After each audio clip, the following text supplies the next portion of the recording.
for me. Yeah. That he gets to free agency and ends up re-signing with Vancouver anyway. They keep Garland. They find a way to re-sign, or they decide to re-sign Demko, which is an extension which will kick in next year. Edmonton just shaved off players. Like, that's all they've done today. Calgary, I don't know, they got Dustin Wolf, and then they got to figure out what else they're doing. I think. I mean, I don't. They got a goalie named Devin Cooley that they liked last year. He was an all-star in the minors. He's going to challenge Wolf. I wouldn't be surprised if they brought in another goaltender to replace Vladar. Vladar left. Vladar went to Philly, which I was happy for him because Philly doesn't have any goalies. They got that Erson, and then they've got this mutant Russian goaltender. Yeah, who's like 6'10". He plays dodgeball sometimes in there. It's tough. Yeah, it's an opportunity for Vladar to possibly start and play games. Yeah. That's a team that's still retooling as well. Like, Philly kind of knows who they are. Yeah.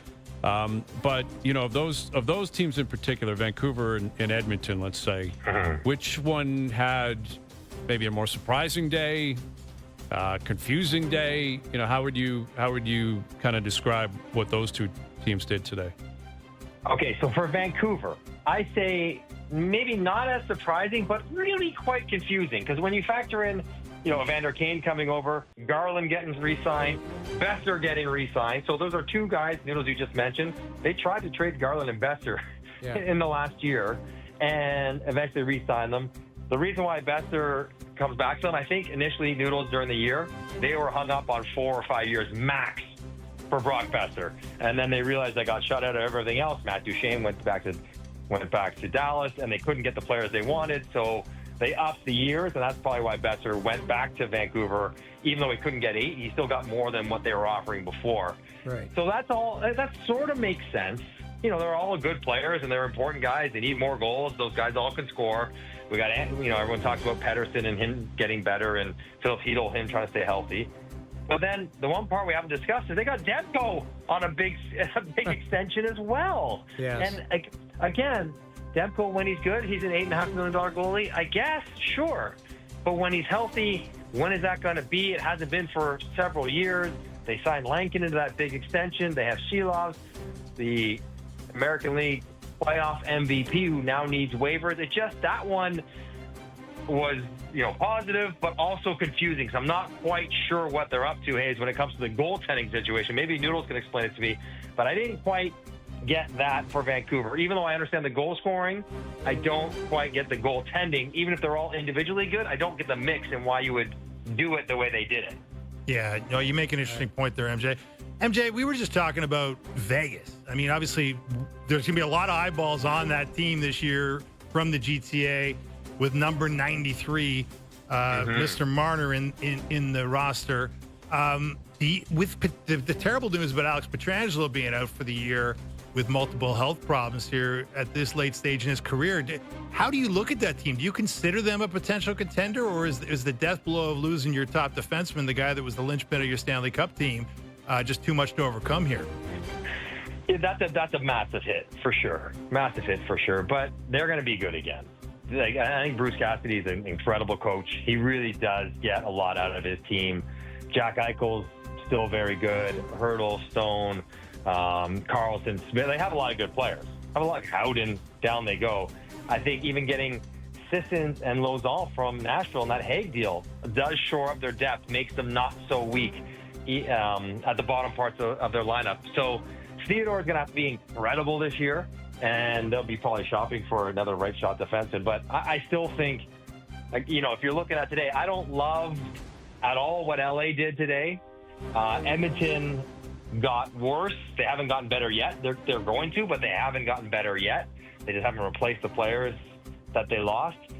Calgary, I guess San Jose, Anaheim, yeah, they're better, but who is much better than Vegas in the Pacific? I don't know.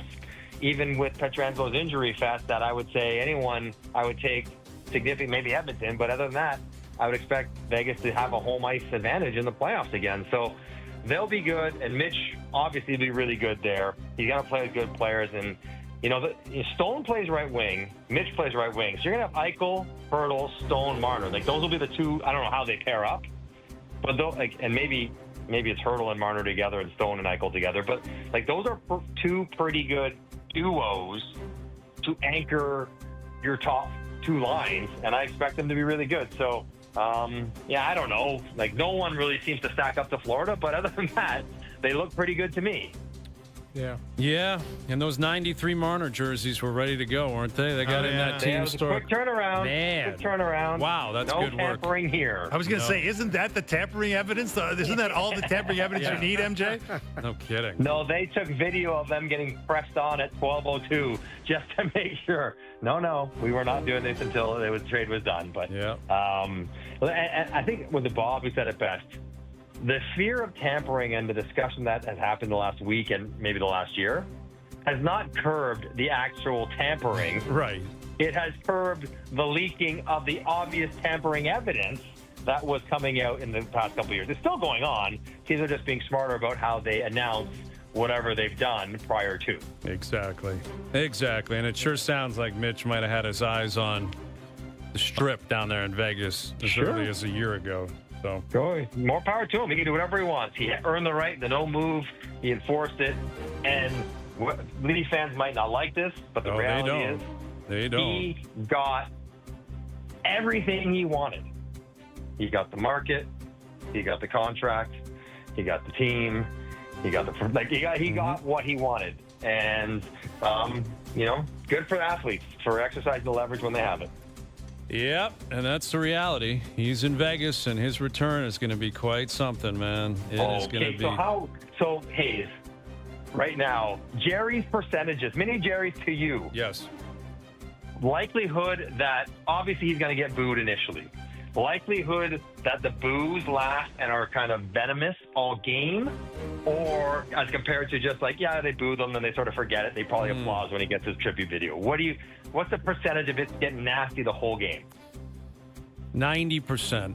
I don't think it's 100 because 93? Yeah, 93%. That's a better number because it is Toronto, and Toronto's just not wired that way. That building's not generally wired that way. It has been, though, at times. It has been for the whole team when the Leafs fail. It's not going to be Islanders Tavares. No, it won't be anything close to that.